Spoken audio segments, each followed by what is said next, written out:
गंदा खान पान, गंदा चिंतन, और इतना नकारात्मक चिंतन हो गया कि वो भयभीत बने। डिप्रेशन वाला आदमी हर समय भयभीत रहता है, वो कल्पना कर करके परेशान रहता है। इसलिए हमें लगता है कि हम ओवर थिंकिंग से बचने के लिए, डिप्रेशन से बचने के लिए, अशांति, भय, दुख से बचने के लिए भगवान का आश्रय लें और भगवान का नाम जप खूब करें, भगवान की कथाएं सुने और भगवान की सेवा करें। घर में ठाकुर जी जरूर विराजमान होना चाहिए। सबको अपने घर में ठाकुर जी विराजमान करने चाहिए, भगवान विराजमान करने, थोड़ी देर उनकी पूजा करनी चाहिए, थोड़ी देर उनको सामने कीर्तन करना चाहिए, उनकी दंडवत करनी चाहिए।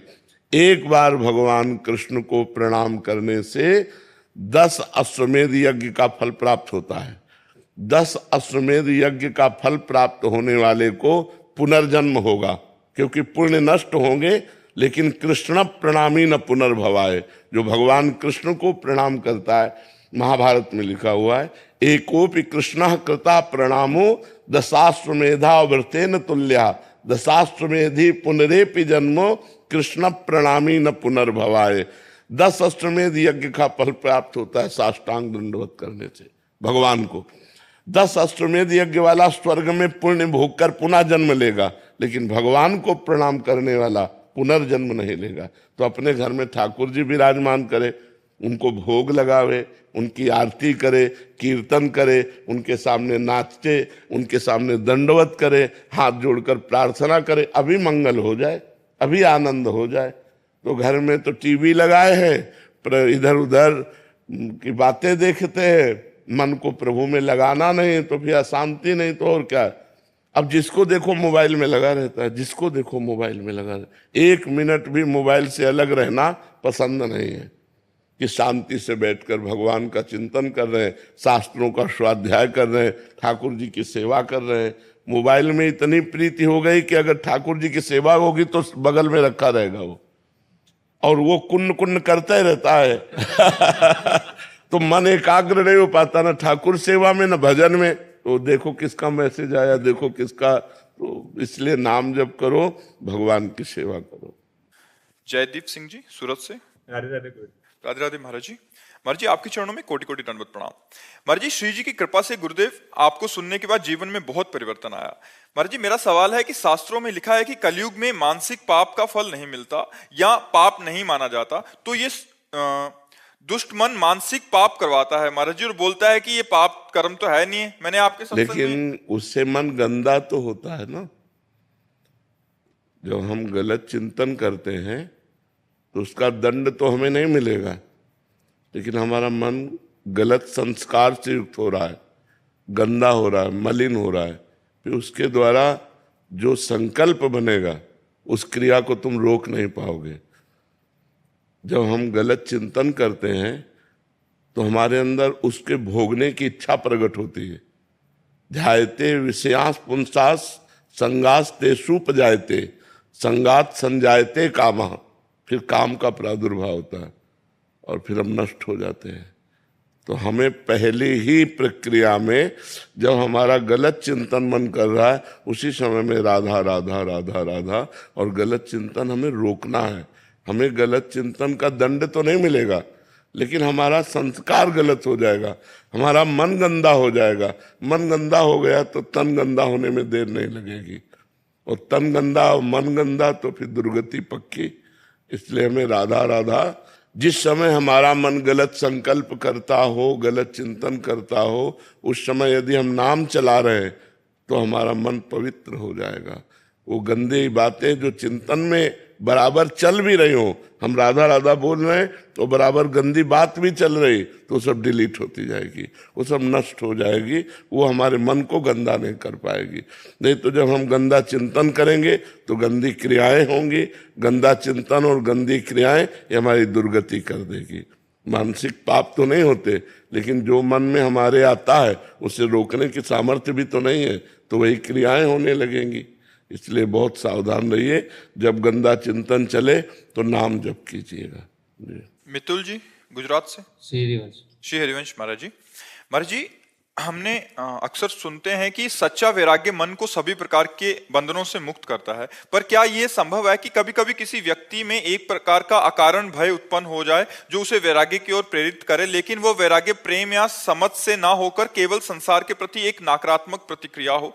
यदि ऐसा है तो इस भय जनित वैराग्य की प्रेम जनित वैराग्य में कैसे परिवर्तित किया जाए ताकि हमारे केवल भय का परिणाम ना होकर भगवत प्रेम की स्वाभाविक अभिव्यक्ति बने?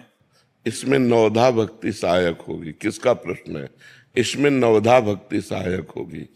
भगवान के परम पावन चरित्रों का श्रवण कथन, भगवान का नाम कीर्तन, भगवान का नाम जप, भगवत भाव से सबको सुख पहुंचाना। देखो, किस बात से वैराग्य लेना है ये बात समझना है। गलत आचरण जो पाप है बस उससे हटना है। हमें पानी पीना है, हमें अन्न पाना है, हमें कपड़ा पहनना है, हमें समाज में रहना है, हमें समाज के व्यवहार से युक्त रहना है, जीना है। अच्छा, मान लो जैसे कह दो आपकी बैरागी होकर बाबा जी, तो हम तो बचपन से हैं, आना पड़ा ना समाज में। जाने के पहले यहाँ से भगवान ने कि तुम्हें जो कुछ प्राप्त हुआ समाज को दीजिए और फिर आइए। तो समाज का स्वरूप भगवान का स्वरूप है, ये सब भगवत स्वरूप है। अगर हम इनसे नकारात्मक भाव रखेंगे तो हमें भगवान की प्राप्ति नहीं होगी। मैं सेवक सचराचर रूप स्वामी भगवंत, मेरा आराध्य देव सब रूपों में विराजमान है, मैं सेवक हूं। ऐसी भावना से यदि चला जाए तो वैराग्य अपने आप शुद्ध भगवत प्रेम प्रकट कर देगा। अब जैसे वैराग्य में व्यक्ति के प्रति घृणा, तो घृणा और नफरत अशांति पैदा करती है। वो सच्चा वैराग्य नहीं? नहीं नहीं, सच्चा वैराग्य है कि जैसे हम अपनी माँ के पास बैठते हैं तो हमें काम नहीं सताता। तो जननी सम जानहि पर नारी, धन पराए विषते विष भारी। संपूर्ण जगत की माताओं बहनों के प्रति पवित्र भाव हो, घृणा का भाव नहीं होना चाहिए। घृणा नफरत ये वैराग्य नहीं है। वैराग्य ये है कि हम उनके समीप रहते हुए भी गंदी वासना से युक्त न हो, और ये तभी हो सकता है जब हम भगवान का भजन करेंगे, पवित्र आहार पाएंगे, अच्छा संग करेंगे। कुसंग करेंगे, गंदा भोजन पाएंगे, गंदा चिंतन होगा, फिर गंदा व्यवहार हो जाएगा। इसलिए बहुत सावधान। जैसे लोग शराब पीते हैं तो अब उनकी बुद्धि भ्रष्ट हो जाती है, वो पवित्र संबंधों को भी दूषित कर रहे हैं।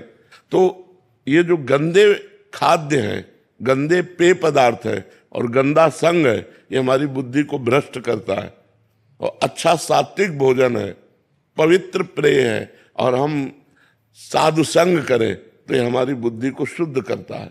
और शुद्ध बुद्धि सही निर्णय करती है, अशुद्ध बुद्धि गलत निर्णय करती है। तो वैराग्य का मतलब घृणा करना नहीं है।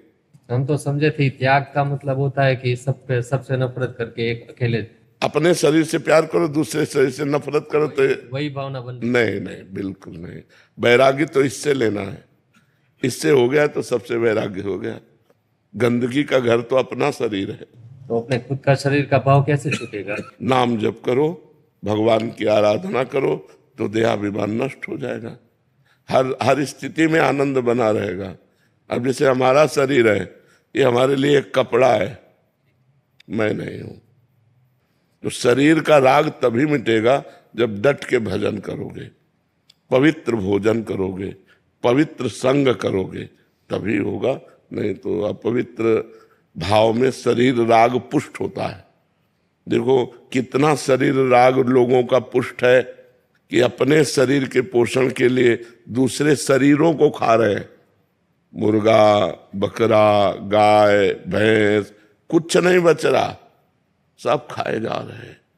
किस लिए? शरीर के लिए ही तो, शरीर राग के लिए। यदि शरीर राग नष्ट हो जाए तो सच्चा वैराग्य है। दूसरों से वैराग्य करना तो सरल है, लेकिन अपने शरीर से वैराग्य करना सही वैराग्य है। फिर मन सहज अपनी प्रेम प्रीति में लग जाता। हाँ, भगवान का भजन, खूब नाम जप करो, भगवत आराधना करो, बस पवित्र भोजन होना चाहिए।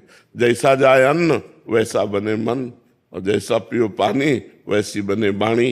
हाँ देखो ना, शराब पीते तो वाणी बदल जाती है कि नहीं बदल जाती है? तो इसलिए खान पान सही रखो। एकता दीवान जी। राधे राधे महाराज जी। महाराज जी, मनुष्य को प्रशंसा या निंदा में कैसा स्वभाव रखना चाहिए? सम मान निरादर आदर ही।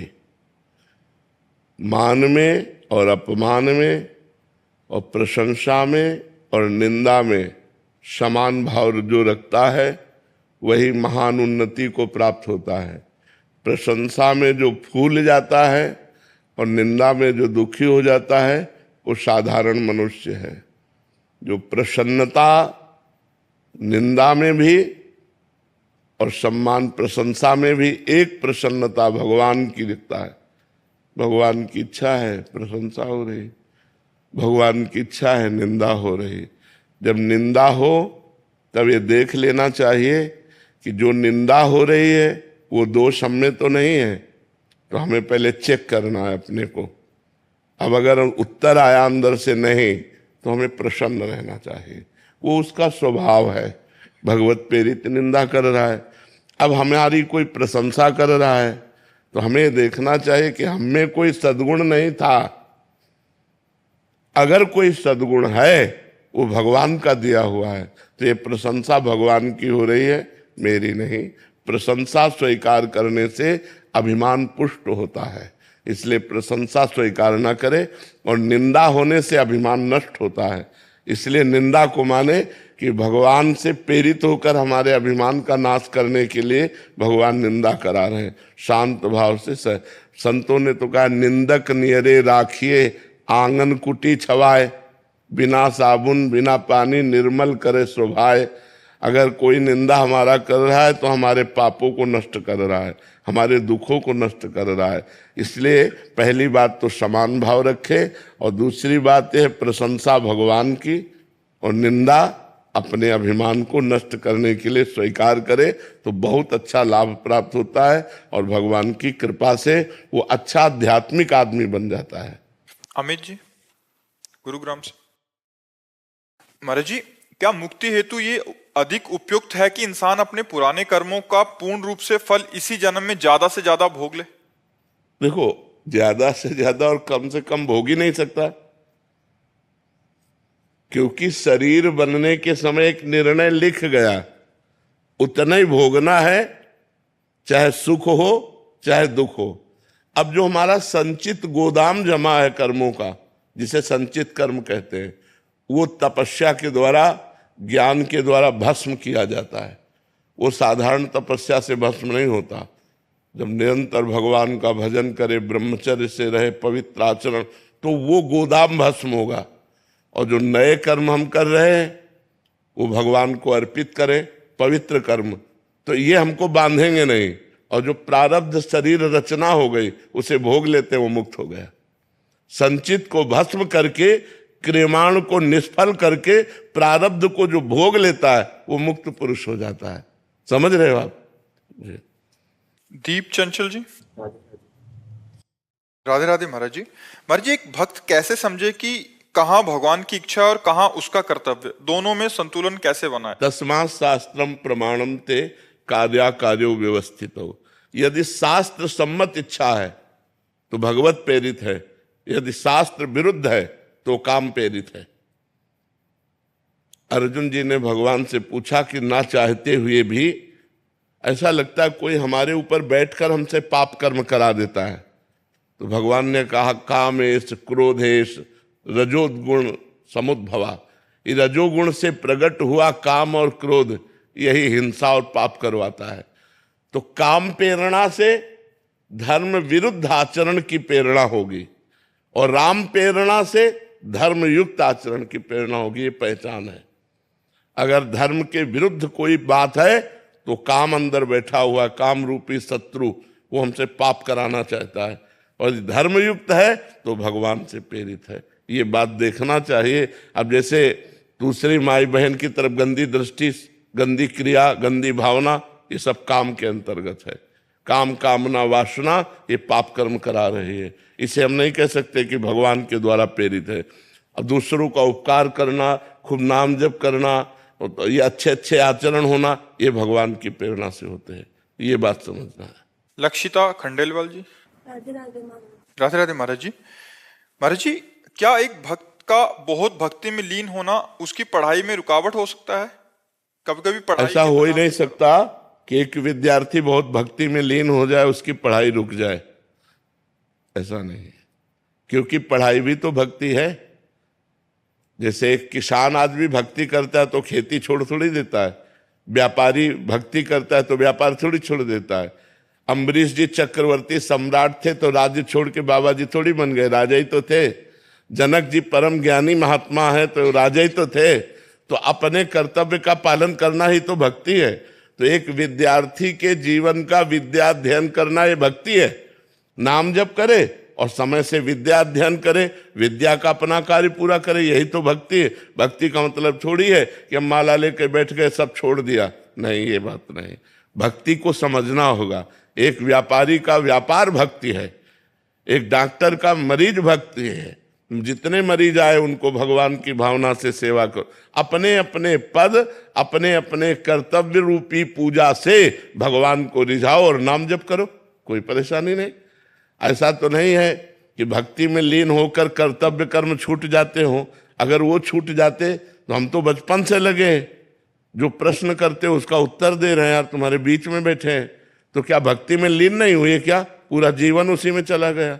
तो ये बात समझना, किसी को ऐसा लगता हो कि भक्ति करने से सब कुछ छूट जाता है, वो गलत छूट जाता है, सही सब होता रहता है।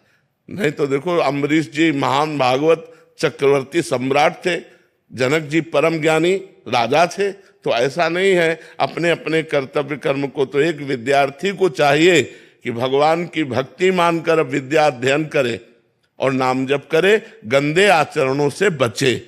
भक्ति का मतलब गंदे आचरणों का त्याग करना। जिसे तुम समझते हो ये पाप है, वो आचरण मत करो। अगर वो आचरण करोगे तो फिर भक्ति नहीं रहेगी। महाराज जी, काफी जने कभी कभी ऐसे आते हैं कि वो सब मतलब घर के सारे काम छोड़ दिए और केवल भक्ति में लग गए। महाराज जी, ऐसा वो कह रहे कि हमारे बच्चे ऐसा कर रहे हैं, तो महाराज जी ये गलत है, ये गलत है। कभी हमने उपदेश ऐसा नहीं दिया, कहीं भगवान ने उपदेश ऐसा नहीं दिया। अर्जुन जी कह रहे हैं मैं युद्ध नहीं करूंगा, भजन करूंगा जाके सन्यासी बन के, तो भगवान मना कर रहे, कह रहे युद्ध करो। अपने कर्म को करने का आदेश दिया गया। वह ऐसा थोड़ी कि आप कर्म छोड़ करके माला लेके बैठ जाना, ये प्रमाद है, ये गलत है। जिसका जो कर्तव्य है वो कर्तव्य कर्म करते हुए भजन करो।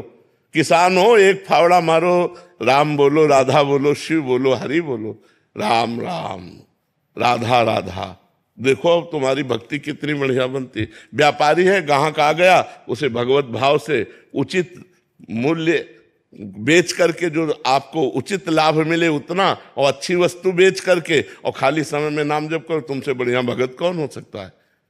हर सबको समय है भजन करने का। अब कोई प्रमादवश बोले कि भाई हमको 8 घंटे ड्यूटी कर, तो 8 घंटे ड्यूटी बराबर कोई नहीं करता।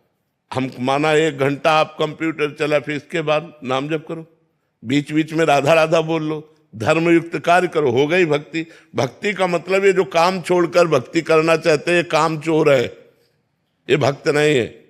बड़े बड़े संतों को देखो, पूरे विश्व कल्याण के लिए क्या क्या करते रहते हैं। आप तो अपने परिवार का पोषण नहीं कर पा रहे हो, लाखों लोगों का पोषण कर रहे, तो भक्तों को देखो कितनी बड़ी सेवा मिली हुई है। तो ये अपने कर्तव्यों का त्याग करना भक्ति नहीं है, कर्तव्य कर्म को करते हुए भजन करना भक्ति है। अमर जी एकदम ऐसा कह रहे कि ऐसा वैराग्य चढ़ जाता है कि वो कुछ सब नाम में लग गए। हम तो बचपन से बैरागी हैं, फिर हमको तो मतलब कहीं गुफा में घुस जाना चाहिए था। ऐसा नहीं है। हाँ, मन उदास हो जाता है संसार के भोगों से, और धर्मयुक्त भजन करते रुचि नहीं रहती, संसार में रुचि नहीं रहती, पर कर्तव्य कर्म का पालन होता है। अब जैसे हमसे रुचि पूछी जाए कि आपकी रुचि क्या है, तो हम यही कहेंगे कि हमसे 24 घंटे में कोई ना मिले, ये मेरी रुचि है। लेकिन मुझे जो कर्तव्य कर्म मिला है, तो देखो बीमार है लेकिन हम समय दे रहे हैं, कि हमारा ये समय एकांतिक का है, हम ये समय पूरा करके ही जाएंगे। एकांतिक पूरा होते ही डायलिसिस में जाएंगे, पर हम एकांतिक करके जाएंगे। तो हम अपने कर्तव्य कर्म को छोड़ दें, ऐसा नहीं, अपने कर्तव्य कर्म में डटे हुए हैं। हाँ, अब ऐसी परिस्थिति आ जाए कि आवाजें नहीं निकल रही, बैठे ही नहीं जा रहा, तो बात अलग है जी। पूजा वर्मा जी, दुबई से। राधे राधे महाराज जी। महाराज जी, आज के समय में नाम जप को और कैसे बढ़ा सकते हैं महाराज जी? क्या केवल नाम जप से श्री राधा रानी की प्राप्ति हो सकती है? पक्का केवल नाम जप से हो सकती है। नाम से बढ़कर कोई तपस्या नहीं, नाम से बढ़कर कोई ज्ञान नहीं। यज्ञानाम जप यज्ञोष्मी, भगवान कह रहे हैं यज्ञों में सर्वश्रेष्ठ यज्ञ कौन है? जप यज्ञ। राधा राधा राधा, कृष्ण कृष्ण कृष्ण, राम राम राम। भगवान कलयुग केवल नाम आधारा, सुमिर सुमिर नर उतरहि पारा। हरेर नामयु हरेर नामयु हरेर नामयु केवलम कलौ नास्तेव नास्तेव नास्तेव गति अन्यथा। कलयुग में भगवत प्राप्ति का और कोई उपाय सहज नहीं है जितना नाम है, नाम है, नाम है।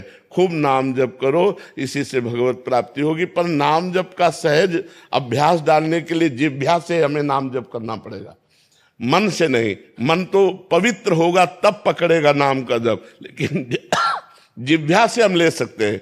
जैसे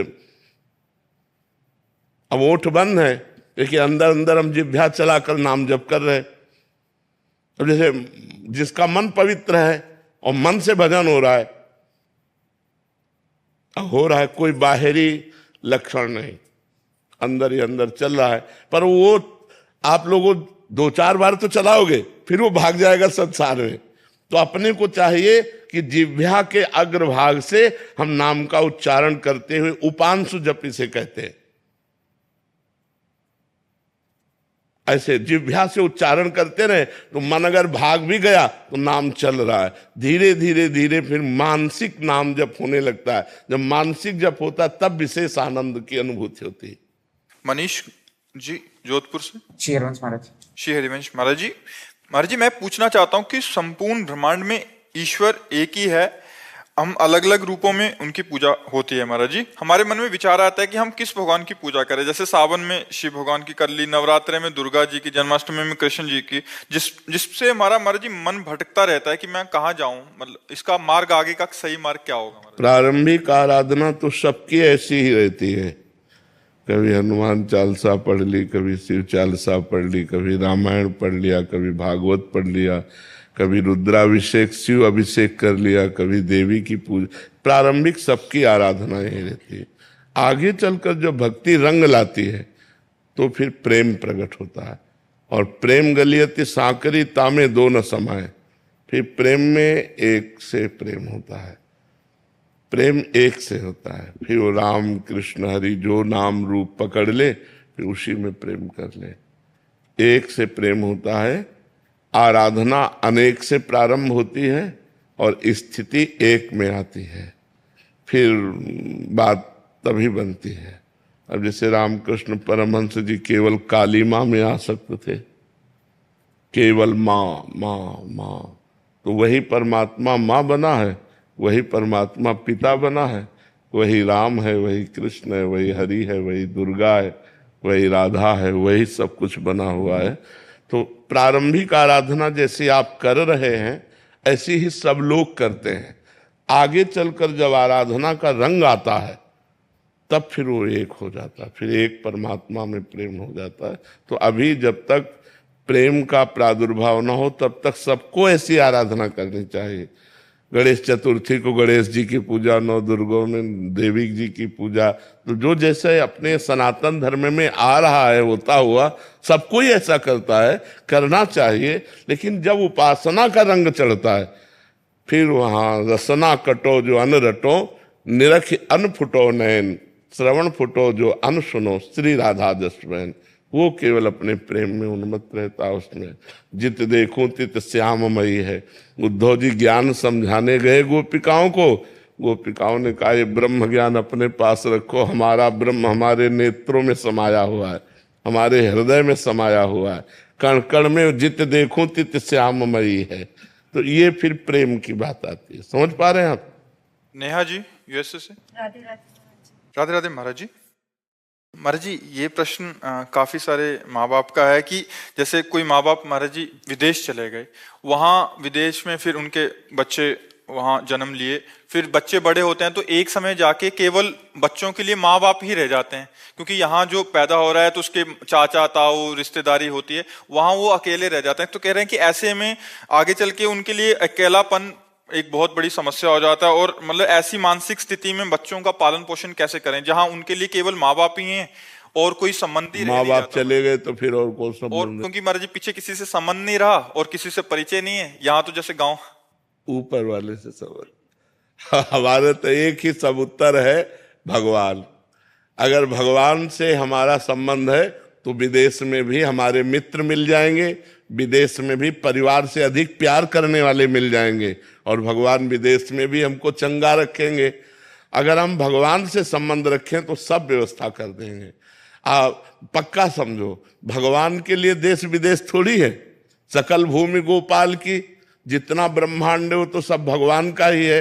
तो अगर आप भगवान का भजन करेंगे, भगवान से प्यार करेंगे, तो आपको ऐसे पड़ोसी मिल जाएंगे जो आपके परिवार से ज्यादा आपको प्यार करेंगे। आपके ऐसे मित्र मिल जाएंगे जो आपको संतुष्ट कर देंगे। ये भाव नहीं रह पाएगा कि मैं अकेला हूं विदेश में। भगवान मिला देंगे, ऐसे ऐसे ऐसे मिला देते हैं। तो हमें लगता है भगवान का ही आश्रय लिया जाए और भगवान से ही प्रेम किया जाए, वही सब विधान बना देंगे। नहीं तो गांव में घर में रहते हुए भी परिवार से दुश्मनी हो जाती है, नहीं हो जाती है? तो अब उस बात को कैसे, मान लो वो विदेश में तो अकेले हैं अपने देश से, लेकिन अपने घर के ही सगे भाई भाई में बैर हो जाता है, वो उसको देखना भी पसंद नहीं करता, तो उसका हित क्या करेगा? तो जहां भगवान नहीं, भगवान की भक्ति नहीं, भगवान का प्रेम नहीं, वहां शांति कहीं नहीं है। इसलिए भगवान से जुड़ो, भगवान से प्रेम करो, तो विदेश में भी ऐसे मिला देंगे जो परिवार से अधिक प्यार करने वाले होंगे। मोनिका जी, राधे राधे। महाराज जी दुबई में रहते हैं तो कह रहे हैं कि जैसे आपसे महाराज जी भारत देश का मैं सुना महाराज जी, तो फिर ऐसा लगता है कि ऐसे पावन भूमि को छोड़ के हम विदेश में रह रहे हैं, और फिर लगता है कि वहां से छोड़ के यहाँ आ जाएं, तो फिर एक दूसरा डर ये होता है कि यहाँ आके कहीं परिवार और माया में आसक्त हो गए तो जो थोड़ा बहुत भजन वहां हो रहा था वो भी ना हो। तो महाराज जी ऐसे में क्या करना चाहिए? भगवान के आश्रित हो जाना चाहिए। वो दुबई में रखे तो ठीक, भारत में रखे तो ठीक। आप चिंता नहीं मत करो इस बात की, जहां हो वहां कमाओ और भगवान का भजन करो, और भगवान के ऊपर छोड़ दो कि जहां रखोगे वहीं रहूंगी, जैसे आप रखोगे वैसे मैं रहूंगी, कोई समस्या ही नहीं है। हमें चिंता नहीं करनी कि वो हमें भारत में रखें या विदेश में रखें। अगर वो हमें विदेश में रखकर भजन करा रहे हैं तो जय हो आपकी, अगर वो अपने देश में ला रहे हैं तो जय हो आपकी। वो आजकल मोबाइल का जमाना है, घर बैठे सत्संग सुन सकते हो। जो वृंदावन में यहाँ हो रहा है वो पूरे विश्व में कहीं किसी कोने में बैठकर आप सुन सकते हो। तो सत्संग सुनो, नाम जप करो, जहां हो आनंद से रहो, और ये बात भगवान के ऊपर छोड़ दो कि जिसमें हमारा मंगल हो वहां आप रखना, वैसे ही हमें रखना। महाराज जी सन्यासी माता जी का प्रश्न है। महाराज जी आप कह रहे हैं कि आप 1-2 साल पहले आए थे तो हाँ, उन्होंने हमें रुचि याद बताई है, थी। याद। तो महाराज जी इनका राधा नाम की और आपके सत्संग से बहुत प्रभावित होकर आपने बोला था राधा नाम जप करो और 84 जी का पाठ करो। महाराज जी पर ये कह रहे हैं कि मैं अपने आप को अभी सन्यासी मानूं या वैष्णव मानूं महाराज जी, क्योंकि मैं तो पूरा राधा नाम और देखो, सन्यासी और वैष्णव शरीर है, हम सब भगवान के हैं, भगवान के अंश हैं। और पूर्णमदा पूर्णमिदम पूर्णात् पूर्णमुदच्यते पूर्णस्य पूर्णमादाय पूर्णमेवावशिष्यते। उस परमात्मा का पूर्ण अंश जो होता है वो परमात्मा स्वरूप ही होता है। तो ये ना तुम स्त्री हो और ना तुम सन्यासी हो। नहीं बाबा, जो वैष्णव लोग को तिलक और देखो, ये सब बाहरी आचार हैं, बाहरी आचरण हैं। आप कंठी नहीं बांधे, आप तिलक नहीं लगाए, लेकिन डट के भजन करते हो तो भगवान की प्राप्ति होगी। कंठी बांधे हैं, तिलक लगाए हैं और गलत आचरण भी करते तो नरक जाएंगे। तो ये जो हमारा वेश है ये आचार्य परंपरा से है।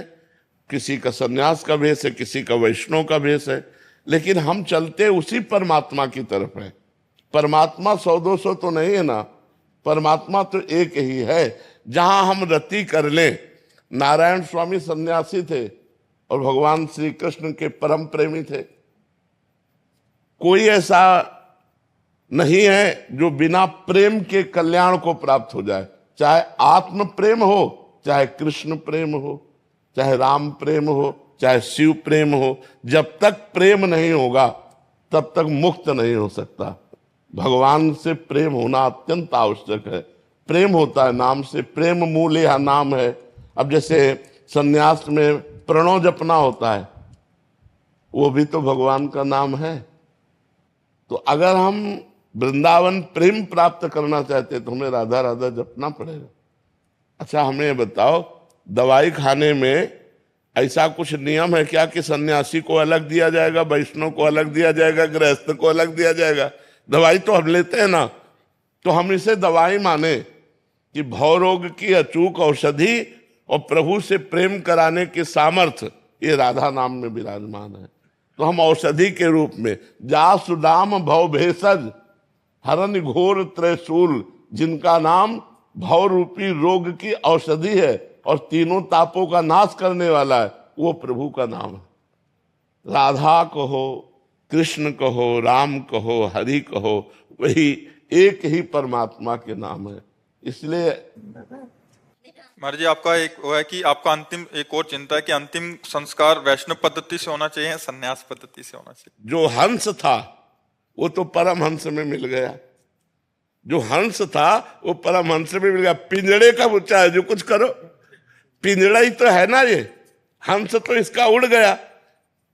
तो जब हम परमात्मा को प्राप्त हो गए तो अब हमारे शरीर को चाहे गाड़ दो, चाहे फूंक दो, चाहे जो कुछ करो, उससे कोई मतलब नहीं होता।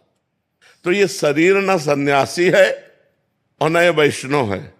मन है सन्यासी और मन है वैष्णव, और मन परमात्मा में मिल गया तो अब शरीर की जो गति हो सो। मान लो जिन ऐसे जो परमहंस हुए, जिनके न शिष्य है न जिनको कोई जानता है, और उनका शरीर छूटा तो उनका दाह संस्कार कौन करेगा? उनका जल समाधि कौन देगा? जहां शरीर छूटा वहीं पड़ा है, चाहे कुत्ते खा गए या तो पशु पक्षी नोच के खा गए या पड़ा पड़े सड़ गया, शरीर का क्या लेना? आप संन्यास धर्म के अनुसार ही शरीर का संस्कार करवाओ। मन प्रेम में जाने दो और तन संसार के लीला में जाने दो, ठीक है? महाराज जी, नाम जप आप बताते हैं जब नाम जप करो, तो नाम जप इंसान क्यों नहीं करता? क्योंकि सारे संत भगवान, सारे उपदेश, सब हर कोई कह रहा नाम जप, तो ये इंसानी बुद्धि को क्यों नहीं समझ आ रहा है? पापवंत कर सहज स्वभाव, मोर भजन ते भाव न काऊ। जो पै दुष्ट हृदय सोई होई, मोरे सन्मुख आव की सोई। निर्मल मन जन सो मोहि पावा, मोहि कपट छल छिद्र। अब यहां बिना कपट के चली रही है, कपट छल दोष नाना प्रकार के पापाचरण, तो भगवान में कैसे मन लगे? यदि हम जबरदस्ती नाम जप करें तो हम निष्पाप हो जाएं, फिर हमारा मन आनंदित होकर भगवान में लग जाए।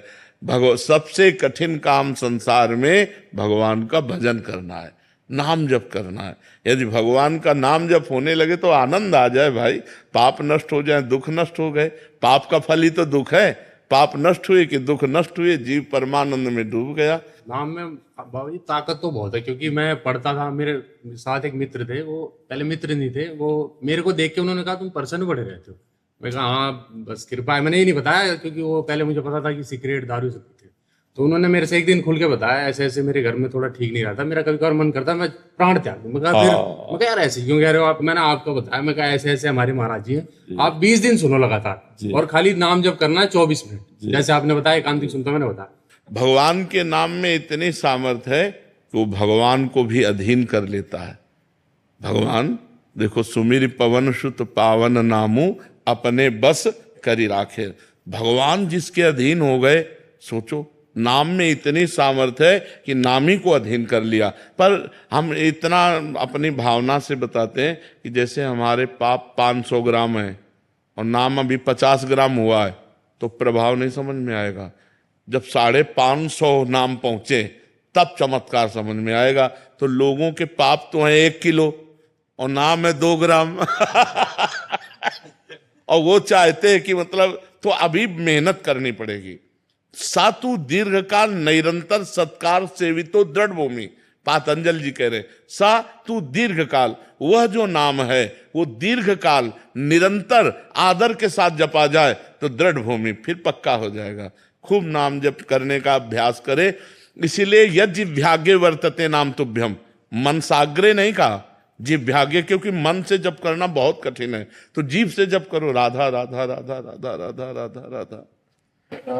जाने अनजाने में किसी को मारना गलत है, जाने अनजाने में नहीं, यहाँ ध्यान देना है, अनजाने में और जाने में बड़ा अंतर तो है। फिर जब पूजा कक्ष में जब घर लिपते हैं तो चींटी कीड़े वगैरह रहते हैं, तो उसको जब लिपता हूँ तो वो उसमें देखो, उसमें अपने लोग भी सेवा करते हैं।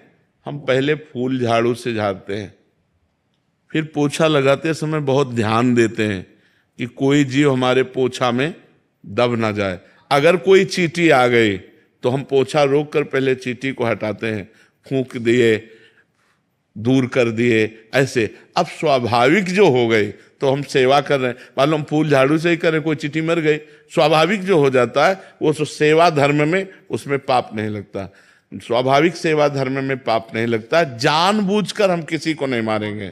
चींटियां जो चलती हैं रोड पे एक लाइन पे चलती है और फिर गाड़ी जाना पड़ता हाँ, इसलिए तो हाँ वो अब गाड़ी हाथ में थोड़ी उठा है और पानी ठहरा हुआ रहता है जिसमें वो छोटे छोटे कीड़े रहते हैं, जानते हैं कि अब वहीं हाँ नहीं, ये कुछ ऐसी बातें हैं जो स्वाभाविक होते हैं। ये सब चीज सुरक्षा के लिए, तो कुछ जीवाणु अपने आप मर जाते हैं।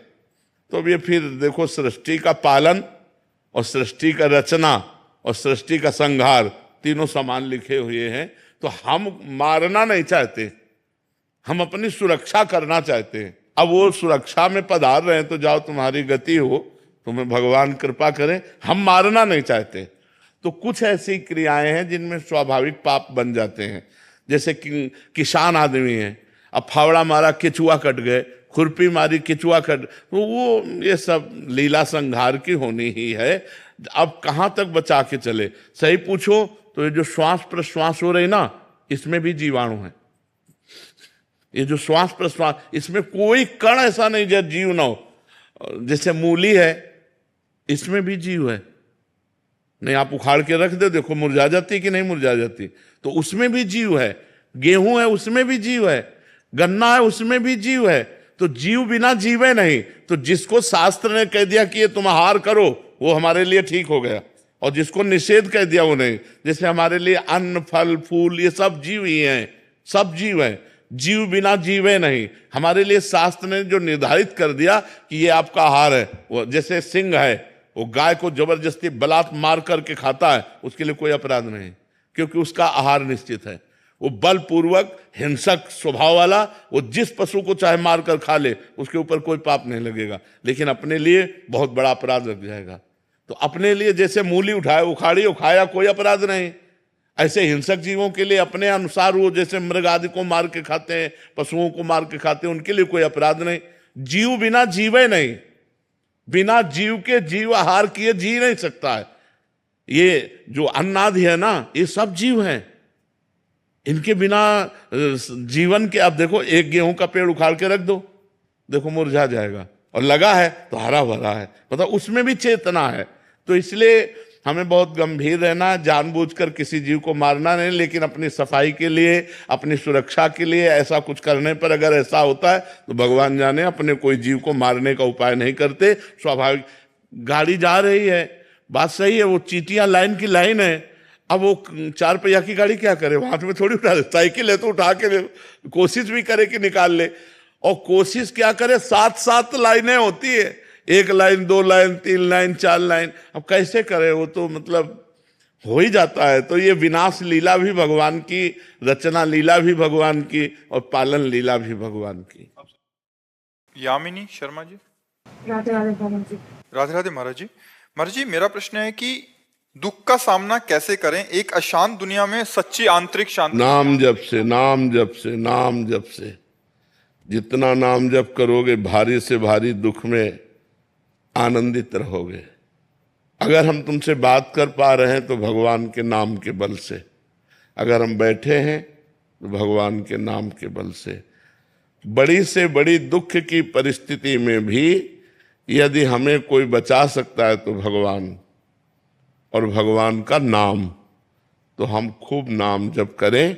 इसमें ना तो पैसा लगता है और ना पवित्र पवित्र की बात है, और ना इसमें यह है कि भाई गुरु मंत्र लिए बिना हम जप नहीं सकते, ये भी नहीं है।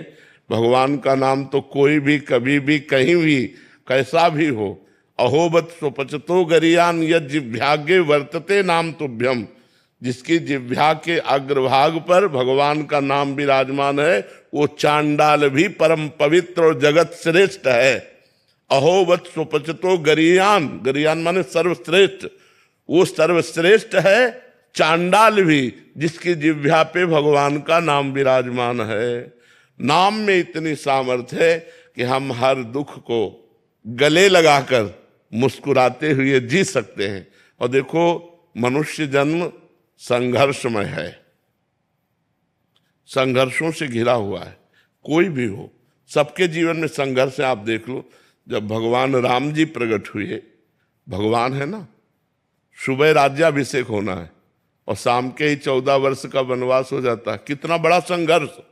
नंगे पैर जहां महलों में चलते हैं तो फूलों जैसे कोमल गद्दे बिछाए जाते हैं, वही भगवान नंगे पैर वनवास 14 वर्ष तक, तापस वेश विशेष उदासी 14 बरस राम वनवासी।